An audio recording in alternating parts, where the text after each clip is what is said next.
உலகம் முழுவதும் வாழக்கூடிய கடவுள் அருள் டிவி நேயர்கள் அனைவருக்கும் உங்கள் தாம்பரம் ஸ்ரீ வாராகி ஈசனேசன் சுவாமியுடைய நல்லாசிகள், வாழ்த்துக்கள். ஜெய் வாராகி, ஜெய் ஜெய் வாராகி. செவ்வாய் சுக்கிரன் இடமாற்றம்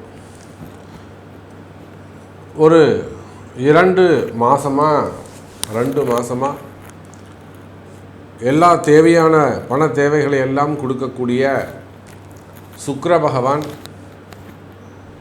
சனி ராகு அப்படின்னு சொல்லக்கூடிய 2 பாப கிரகம் திட்ட போயிட்டு சிக்கலில் மாட்டிக்கிட்டார். ஒரு இருள் சூழ்ந்தார் போல. காரணம் என்னென்னா, சனி அப்படிங்கிற கிரகம் முழுமையான இருட்டு, டார்க் ரூம். அதே போல தான் ராகு, அதுவும் இருள் சூழ்ந்த கிரகம். அங்கே வெளிச்சமே கிடையாது, விஷம். உலகம் பூரா விஷம் பரவிடுச்சுன்னா எப்படிங்க இருக்கும்? டார்க்காக இருக்கும். அப்போ சனி ராகு அப்படின்னு சொல்லக்கூடிய முக்கியமான 2 பாபத்துவமான கிரகத்திட்ட சுக்கிரன் அப்படிங்கிற ஒரு கிரகமும் செவ்வாய் அப்படிங்கிற கிரகமும் மாட்டிக்கிச்சு இல்லையா சாமி? செவ்வாய் கடகத்தில் தானே இருந்தார், நீச்சமாகி அல்லவா இருந்தார், நீச்சத்தை தான் பாம்புக்கிட்ட மாட்டிக்கிச்சுன்னு சொல்கிறீங்களான்னா ஆமாம். செவ்வாய் திரிகோணத்தில் இருந்தார். அப்போ சனி ராகுக்கு 5ஆம் இடத்துல செவ்வாய். அப்போ திரிகோணத்தில் இருக்கக்கூடிய கிரகம் 1ஆம் இடத்தில் இருப்பதற்கு சமம். அப்போ பாருங்கள், செவ்வாயும் சுக்கிரன். செவ்வாய் வெளிச்சமான கிரகம், உங்களுக்கு எல்லாருக்குமே தெரியும். செவ்வாய் பிரகாசமான கிரகம். அதே போல் சுக்கிரனும் சந்திரனுக்கு சமமான வெளிச்சமான கிரகம். அப்போ இந்த ஒளி கிரகங்கள் 2ம் பாபத்துவமான சனி ராகு அப்படின்னு சொல்லக்கூடிய விஷத்தன்மையோடு மாறிவிட்டன. இதனால் உலகத்தில் நிறைய ட்ரபுள்ஸ் நம்ம பார்த்துட்டோம், நிறைய விஷயங்கள் நம்ம பேசிட்டோம். அரசியல் கழகங்கள்லேருந்து, பணத்தட்டுப்பாடுகளிலிருந்து, வம்பு வழக்குகளிலிருந்து, பெரிய பெரிய தலைவர்களுக்கு எல்லாமே கூட ஒரு அவப்பெயர் ஏற்படுவது அல்லது பண சிக்கலில் போய் மாட்டிக்கிறது, ரைடு சம்மந்தப்பட்டது, அப்புறம் பேரம் பேசுகிறது, மிரட்டி அதிகாரம் பண்ணி பொருள் பறிக்கிறது, எனக்கு இவ்வளோ கூட, எனக்கு இவ்வளோ வேணும் அப்படின்னு செட்டில்மெண்ட்டு பேசுகிறது. இதெல்லாம் நிறைய சப்ஜெக்ட் நான் உங்களுக்கு ஏற்கனவே சொல்லிட்டேன். அப்போ இந்த சுக்கிரனும் செவ்வாயும் இப்பொழுது செவ்வாய் பகவான் 6ஆம் தேதி அன்னைக்கு நீச்சகதியிலிருந்து உயர்ந்த ஸ்தானத்திற்கு இயல்பு நிலைக்கு செவ்வாய் பகவான் திரும்புகிறார். ஏன்னா கால புருஷனுக்கு 1ஆம் அதிபதி அவர் தான் ஃபஸ்ட்டு கிரகம். அந்த செவ்வாய் பகவான் நீச்சமாக, அவர் ஒரு அதிகாரமாக மிக்கவர், செயல் தலைவர். அவர் போயிட்டு முடக்கி இருக்கலாமா? அப்போது அந்த செவ்வாய் பகவான் நீச்சகதியிலிருந்து நல்ல நார்மல் பொசிஷனுக்கு வரப்போகிறார். அதே போல் சுக்கிர பகவான் மீனராசியிலிருந்து மேஷத்துக்கு பெயர்ச்சி அடைகிறார். அப்போ இந்த 2 கிரகமும் மூவ் பண்ணாங்கன்னா எப்படி இருக்கும்? செவ்வாய் சுக்கிரனுக்கு திரும்பவும் தொடர்பு ஏற்படும். அதே தான் 1-5-9 தொடர்பு. அப்போ அடுத்த 60 நாட்கள் நம்ம இப்படி கூட நம்ம அதை பேசுவோம். அடுத்த 60 நாட்கள் செவ்வாயும் சுக்கிரனும் 1-5-9 திரிகோண தொடர்பில் சிம்மத்தில் செவ்வாயும் மேஷத்தில் சுக்கிரனும். நம்ம எல்லாருக்குமே தெரியும், சிம்ம செவ்வாய் பகை வீடு, சூரியனுடைய வீடு, செவ்வாய் பகை வீடு. ஆனாலுமே கூட அதிகாரம் மிக்க, ஏற்கனவே ரொம்ப ஒரு அதிகாரமாக கர்வமாக திமிராக இருக்கக்கூடிய ஒரு செவ்வாய், அதுவும் சூரியன் வீட்டுக்கு போகும்போது இன்னும் கூட அவருக்கு பவர் கிடைச்சிடும். இன்னும் கூட அவருக்கு நல்ல உயர்ந்த குணங்கள் ஏற்பட்டுடும். அப்போது அடுத்த 60 நாட்கள் இந்த செவ்வாயும் சுக்கிரனும் சிறப்பான நிலையில் இருக்க போகிறதால கூடுதல் அதிகாரம் யாருக்கு? அரசியல் தலைவர்களுக்கா அல்லது அரசு அதிகாரிகளுக்கா? இல்லை, சாமானிய மக்களுக்கு கூட. ஒரு சாதாரண ஏழை விவசாயி முதல் இஸ்ரோ சயின்டிஸ்ட் வரை அனைவருக்கும் அதிகார பகிர்வு, நல்ல உயர்ந்த அதிகாரம்,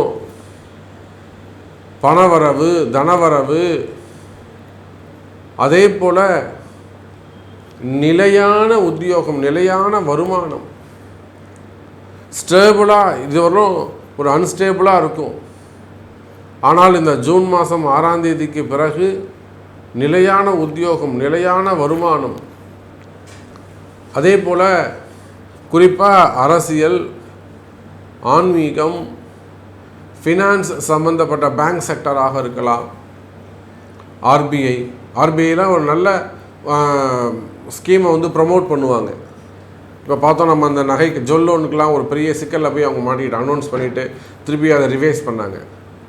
ஆனால் இப்போது ஆர்பிஐக்கு நல்ல பேர் கிடைக்கும். அப்போ ஃபினான்ஸ் செக்டர்ஸ், பேங்க் செக்டர்ஸில் இருக்கக்கூடியவர்கள், அது பணங்காசு கொடுக்கல் வாங்கல் டிரான்சாக்ஷன் செய்யக்கூடியவர்கள், மறைமுகமாக பல ஆயிரம் கோடி டிரான்சாக்ஷன் செஞ்சு அதை ஒரு நம்பிக்கையான இடத்துல கொடுத்து அதில் மூலிமா தொழில் செய்யறதுக்காக காத்திருக்கக்கூடியவர்கள், மெயினாக மணியை வந்து ஒரு சேஃப் ஜோனில் வச்சுக்கிறதுக்காக முயற்சி செய்யக்கூடியவர்கள், வருமானம், தொழில் அமைப்பு, சுக்கிரனுடைய காரகத்துவம், பணம், காசு பணம் சிறப்பானதாக இருக்கும். காசு பணம் தேடி வரும். அதே போல் செவ்வாயுடைய காரகத்துவம் அதிகாரம் மற்றும் கனிம வளம், இபி செக்டர்ஸு மற்றும் பவர் எனர்ஜி, அந்த எலக்ட்ரிக்கல் எலக்ட்ரானிக்ஸ் அந்த செக்டர்ஸு, பூமி காரகத்துவம், பில்டர்ஸு, ரியல் எஸ்டேட்ஸு, விவசாயம், அப்போ குடும்பம் போன்ற இந்த செக்ஷன்ஸ். அப்போ இந்த செவ்வாயும் சுக்கிரனும் நீண்ட நாட்களுக்கு பிறகு, அதனால தான் இப்போ நம்ம இந்த ஜூன் மாத ராசி பலன் கூட நம்ம போடலை, அது காமனாக இருக்க போகுது. இதில் ஏதாவது ஒரு நமக்கு நன்மை நடக்குமா, நம்ம அர்ஜென்ட்டுக்கு ஒரு வேலை ஆகுமா, நம்ம அவசரத்துக்கு ஏதேனும் ஒன்று கை கொடுக்குமா அப்படின்னு எதிர்பார்த்து காத்திருக்கக்கூடிய அன்பர்களே, உலகம் முழுவதும் வாழக்கூடிய நண்பு பக்தர்களே, நீங்கள் எங்கே இருந்தாலும் சரிதான், இந்த செவ்வாய் சுக்கிரன் மாற்றத்தால் ஒரு சில காரியங்கள் நடக்க போகுது. உங்களுக்கு ஒரு சில விஷயங்கள் நீங்கள் ஜெயிக்க போகிறீங்க. குறிப்பாக பில்டர்ஸு, அதே போல் குவாரிகள், கிருஷர்ஸ்லாம் வச்சு நடத்தக்கூடியவர்கள், கனிம வளம் சார்ந்தவர்கள், குரூப் ஆஃப் கம்பெனிஸு, அப்புறம் வந்து ஃபைனான்ஸ் சம்மந்தப்பட்ட டிரான்சாக்ஷன் செய்யக்கூடியவர்கள், ட்ரஸ்ட்டு, மணி லாண்ட்ரி, இந்த மாதிரிலாம் ஒரு பெரிய டிரான்சாக்ஷன் செய்யக்கூடியவர்கள், இவங்க எல்லாருக்குமே நன்மை நடக்க போகுது. அப்போ வாருங்கள் நண்பர்களே, இந்த செவ்வாய் சுக்கிரன் இடமாற்றம் நல்ல முன்னேற்றமாக உங்களுக்கு அமையப்போகுது. உங்கள் ராசிக்கு இது பொருந்துமா? உங்கள் ராசிக்கு இது என்ன செய்ய போகுது? எப்படி ஆக்டிவேட் ஆகும்? இப்போ உங்களுக்கு என்ன நடக்கும் அப்படிங்கிறத டீட்டெயிலாக ப்ரீஃபாக பார்க்கலாம். பாருங்கள். அன்பார்ந்த கன்னி ராசி அன்பர்களே, கன்னி ராசி அன்பர்களே, செவ்வாய் சுக்கிரன் இடமாற்றம் கன்னி ராசியை பொறுத்தவரையிலும் சுக்கிரனுடைய இடமாற்றம் ரொம்ப முக்கியம். காரணம் என்னென்னா, அவர் தான் 2-9 செவ்வாயை விடுங்க, செவ்வாய் வந்து 3-8 செவ்வாய் வந்து அசுபராக மாறிவிட்டார். அதனால் அவர் போய் நீச்சம் அடைஞ்சிருந்தாலுமே கூட ஒரு சில விஷயங்கள் அவங்களுக்கு ஒத்து போயிருக்காது. மெயினாக இடம் மாற்றங்கள், இடம் சம்மந்தப்பட்ட பிரச்சனைகள்லாம் அவங்களுக்கு ஏற்பட்டிருக்கும். நிறைய கன்னி ராசி அன்பர்கள் பார்க்குறோம், பெரிய பெரிய குடும்பங்கள் கூட குடும்பத்தில் சண்டை சச்சரவுகள் அல்லது சொத்து பிரச்சனைகள் அல்லது மெயினாக குடும்ப பிரச்சனைகள், குடும்ப கஷ்டங்கள், பிள்ளைகளால் வரக்கூடியது, பெற்றோர்களால் வரக்கூடியது, அப்புறம் இந்த அங்கம் பங்காளிகள், இந்த ரிலேஷன்ஷிப்பால் வரக்கூடிய பிரச்சனைகள், சம்பந்திங்க பிரச்சனைங்க, இதெல்லாம் நிறைய நம்ம பார்த்துட்டோம். குறிப்பாக சமீப காலமாக பார்த்திங்கன்னா இப்போ கூட நம்ம இந்த திருப்பூர் சைடு, இந்த பக்கம் பார்த்திங்கனாக்கா ஆரல்வாய்மொழி, திருநெல்வேலி சைடு, இதெல்லாம் இந்த கன்னி ராசி அன்பர்கள் பெரிய தொழிலதிபர்களாக இருக்காங்க. ஆனாலுமே கூட அவங்களுக்கு இடதோஷங்கள், வீட்டில் வந்து அடுத்தடுத்து சில பிரச்சனைகள், இழப்புகள் இதெல்லாம் ஏற்படுது. தொழில் ஒரு பக்கம் தொழில் பாதிப்படுது, அப்படியே இன்னொரு பக்கம் குடும்பம் அமையுது. அப்போ இதெல்லாம் இடதோஷத்தை குறிக்கின்றது. அப்புறம் நம்ம அவங்களுக்கு அங்கே கிட்ட இருந்து இருவருக்குமே சரி பண்ணி கொடுத்துட்டு வந்தோம். அப்போ கன்னி ராசி அன்பர்களே, இந்த செவ்வாயுடைய இடமாற்றம் உங்களுக்கு ஒரு பெரிய சுபத்துவம் கிடையாது. இந்த செவ்வாய் நீச்சமடைந்த காரணத்தினால் உங்களுக்கு பல பிரச்சனைகள் குடும்பத்தில் அல்லது தொழிலில் அல்லது வியாபாரம் செய்யக்கூடிய இடத்துல இதெல்லாம் இடதோஷங்கள், ஒரு சில மறைமுகமான பிரச்சனைகள், இன்னும் சொல்லப்போனால் வெளியில் சொல்ல முடியாத ஒரு சில பிரச்சனைகள் எல்லாம் கூட உங்களுக்கு ஏற்பட்டிருக்கும். அப்போ அப்படி பார்க்கின்ற பொழுது கன்னிராசி என்பர்களே, அந்த பிரச்சனைகளுக்கெல்லாம் தீர்வு கிடைக்க போகுது. சாமி, இந்த மாதிரி ஒரே கஷ்டமாக இருக்குது, இந்த மாதிரி ஒரு பிரச்சனை வந்துடுது, இது எப்படி நிவர்த்தி ஆகுது? ஆனால் அடுத்தடுத்து குடும்பத்தில் ஏதேனும் ஒரு நடந்துக்கிட்டே இருக்குது, இதை தடுத்து நிப்பாட்டணும். ஆண் வாரிசுகள் எல்லாம் அடுத்தடுத்து ஆபத்து ஏற்படுது, அப்புறம் தடுத்து நிப்பாட்டணும். அல்லது அடுத்தடுத்து எங்கள் வீட்டில் எந்த பசங்களுமே சுகமாக வாழலை, அதை கொஞ்சம் தடுத்து நிப்பாட்டி மகிழ்ச்சியை உண்டு பண்ணணும்.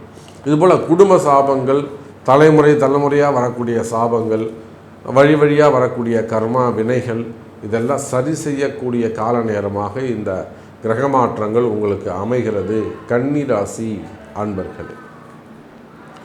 அப்போ இந்த செவ்வாயுடைய நீச்ச நிவர்த்தி என்பது கன்னிராசிக்கு ரொம்ப முக்கியமாக அமைகிறது. காரணம் என்ன? 3-8 நிறைய கன்னிராசி அன்பர்களுக்கு ஆயுள் பாவம் சம்பந்தப்பட்டது மறைமுகமான பிரச்சனைகள். நமக்கு யாராவது ஏதாவது செஞ்சிட்டாங்களா, இல்லை வேறு ஏதேனும் செய்வினை கோளாறுகள் இருக்கா, வைப்பு தோஷங்கள் இருக்கா, மெயினாக செய்வினைகள் ஏதாவது இருக்கா, ஹாஸ்பிட்டல்ஸு, தொடர்ந்து ஹாஸ்பிட்டல் எக்ஸ்பென்சஸ்ஸு, மெடிக்கல் எக்ஸ்பென்சஸ்ஸு, டாக்டர்கிட்ட போகிறது, அதாவது ஸ்கேன் எடுக்கிறது, ரிப்போர்ட் எடுக்கிறது, எல்லாம் எடுத்து பார்த்தா நார்மலாக இருக்கும், ஆனால் வீட்டுக்கு வந்தால் வலிக்கும். அப்போ ஏதோ ஒரு விஷயம் இருக்குது, வெளியில் தெரியாத, வெளியில் சொல்ல முடியாத மறைமுகமான பிரச்சனைகள் இருக்குமே. ஆனால் இதெல்லாம் ஏன் நடக்குது அப்படின்னு ரியலைஸ் பண்ண முடியாத வகையில் பிரச்சனைகள் இருக்குமே. ஆனால் கவலை வேண்டாம் எனதருமை கன்னிராசி என்பர்களே, இந்த செவ்வாயுடைய மாற்றம் உங்களுக்கு ஒரு நல்ல நேரமாக அமைகிறது. செவ்வாயால் உங்களுக்கு நல்ல ஏற்றம் அமைய போகிறது. அதே போலத்தான் சுக்கிரன். இந்த சுக்கிரனை பொறுத்தவரையில் இந்த சுக்கிரன் உங்களுக்கு 2-9 2ஆம் பாவம் மிக முக்கியம், 9ஆம் பாவமும் உங்களுக்கு மிக முக்கியம். அப்போ செவ்வாய் அளவுக்கு கடுமையானதாக இந்த சுக்கிரன் இருக்க போகிறது இல்லை. இயற்கையாகவே இந்த சுக்கிரனால் உங்களுக்கு லாபம் அதிகம் கன்னிராசி என்பர்களே. நீங்கள் கன்னி லக்னமானாலும் கன்னி ராசியானாலும் 2-9 சுக்கிரனால் நல்ல அதிர்ஷ்டம், நல்ல யோகம், நல்ல வளர்ச்சி, இன்னும் சொல்லப்போனால் அற்புதமான கால நேரம், நல்ல வேலை வாய்ப்பு, வருமானம், உத்தியோகம், நிலையான உத்தியோகங்கள், நிலையான வருமானங்கள், கொடுத்த இடத்துல பணங்காசுகள் திரும்புதல், ஒரு இன்ட்ரெஸ்ட் கொடுத்துருக்கிறது, வட்டிக்கு கொடுத்துருக்கிறது, அல்லது ஒரு உதவிக்காக கொடுத்த பணம் திரும்புதல் போன்ற நல்ல நேரங்கள் எல்லாம், நல்ல விஷயங்கள் எல்லாம் உங்களுக்கு நடக்க போகுது கன்னிராசி அன்பர்களே. சுக்கிரனை பொறுத்தவரையில் யோகமான இடத்துல உங்கள் ராசிக்கு 8ஆம் இடத்தில் அவர் அமைந்தாலுமே கூட, அவர் 7ஆம் பாவத்திலிருந்து சனி ராகு அப்படிங்கிற 2 கிரகத்திலிருந்து வெளியில் வந்தது மிக சிறப்பு. சனி ராகுங்கிற 2 பாவங்களிலிருந்து அவர் வெளியில் வந்தது, 2-9 சுக்கிரன் வெளியில் வந்து இயல்பு நிலைக்கு திரும்பியது கன்னிராசிக்கு லாபம். ஏன்னா கன்னிராசி என்பவர்களே, உங்களுடைய கஷ்டங்கள் என்னன்னு தெரியும். நீங்கள் எவ்வளோ முயற்சி எடுக்கிறீங்க, எவ்வளோ உழைச்சி கொடுக்குறீங்க, ஆனால் உங்கள் உழைப்புகள் எல்லாம் வருமானமாக மாற மாட்டேங்குது. அடுத்தவங்களுக்கு தான் நீங்கள் உழைச்சி கொடுக்குறீங்க. அந்த உழைப்பு உங்களுக்கு சுயமாக இருக்குமே, ஆனால் நீங்கள் சூப்பராக இருக்கலாம், ஆனால் கால நேரம் உங்களுக்கு அந்த வருமானத்தை தரமாட்டேங்குது. அடுத்தவங்களுக்கு உழைச்சி கொடுக்க வேண்டியதாக போயிடுது, இன்னொருத்தருக்கு அடிமையாக இருக்க வேண்டியதாக போயிடுது, சுயமாக செய்ய முடியல. இதெல்லாம் கன்னிராசிக்கு இருக்கக்கூடிய மனவேதனைகள். கன்னிராசி அன்பர்களுக்கு பொதுவாகவே நல்ல மனவேதனைகள் இருக்குது, நல்ல மனசு கஷ்டங்கள் இருக்குது, வெளியில் சொல்ல முடியாத பிரச்சனைகள் இருக்குது. நாம் எப்படியாவது ஒரு வின் பண்ணணும், சுயமாக ஒரு முதலாளி ஆகணும் அப்படிங்கிற எண்ணங்கள் கன்னிராசி அன்பருக்கு உயர்ந்து நிற்குது. ஆனால் காலமும் நேரமும் கை கொடுக்கவில்லை. இப்படியாக கவலைப்படக்கூடிய கஷ்டப்படக்கூடிய கன்னிராசி அன்பர்களே, இதோ இந்த சுக்கிரனுடைய இடமாற்றம் உங்களுக்கு ஒரு நல்ல யோகமாக அமையுது. அப்போ செவ்வாயுடைய மாற்றம் சிறப்பாக இருக்குது, சுக்கிரனுடைய மாற்றமும் சிறப்பாக உள்ளது. இந்த இரண்டையும் பயன்படுத்தி சாமி நான் இந்த மாதிரி ஒரு சப்ஜெக்ட் நான் செய்ய போகிறேங்க, நான் வேலை தேடுறேங்க, நான் வேறு வேலைக்கு மாற போகிறேங்க, நான் தொழிலில் அமைய போகிறேங்க, புதுசாக தொழில் ஸ்டார்ட் பண்ண போகிறேங்க, இல்லை எக்ஸ்டெண்ட் பண்ண போகிறேங்க, திருமணம் பண்ண போகிறேங்க. இந்த மாதிரி உங்களுடைய கேள்விகள் என்னவோ, உங்களுக்கு என்ன நடக்கணுமோ, நீங்கள் எதை செய்ய போகிறீங்களோ, அல்லது ஒரு ஷேர் மார்க்கெட்டில் இன்வெஸ்ட் பண்ணியிருக்கேன் சாமி, எனக்கு வந்து லாஸில் போயிடுச்சு, எனக்கு அந்த பணம் திரும்புமா, இல்லை நான் திரும்பவும் அந்த ஷேர் மார்க்கெட்டில் பிஸ்னஸ் பண்ணலாமா, ஸ்டாக் மார்க்கெட்டில் போடலாமா, போட்ட காசை ஒருத்தர் மொத்தமாக ஏமாற்றிட்டாரு, அந்த காசை நான் எப்படி வாங்கிறது, அது வழிமுறைகள் இருக்கா, இந்த மாதிரி பணங்காசு ஏமாற்றங்கள் சம்மந்தப்பட்டது, முதலீடுகள் சம்மந்தப்பட்டது, மெயினாக வருமானம் சம்மந்தப்பட்ட கேள்விகள் உங்களிடத்தில் இருக்குமே. ஆனால் நிச்சயமாக அதுக்கெல்லாம் நல்ல பதில் உங்களுக்கு கிடைக்க போகுது கன்னி ராசி அன்பர்களே. நன்மை நடக்கும். உங்களுக்கு என்ன கேள்வி, உங்களுக்கு என்ன நடக்கணும் என்பதை உங்கள் பிறப்பு ஜாதகம்தான் தீர்மானிக்கும். எனவே உங்கள் பிறப்பு ஜாதகத்தை கொண்டு தொடர்பு கொள்ளுங்கள் என்பதை தெரிவித்துக் கொண்டு மீண்டும் வேறொரு அற்புதமான பதிவில் சந்திக்கிறேன். நன்றி. நமச்சிவாயம். ஜெய் வராகி. ஜெய் வர. கடவுள் அருள் டிவியை பார்த்தமைக்க நன்றிகள். மேலும் இது போன்ற தகவல்களை தெரிந்து கொள்ள கடவுள் அருள் டிவியை சப்ஸ்கிரைப் செய்யுங்கள். மறக்காமல் பெல் ஐக்கானை கிளிக் செய்யுங்கள்.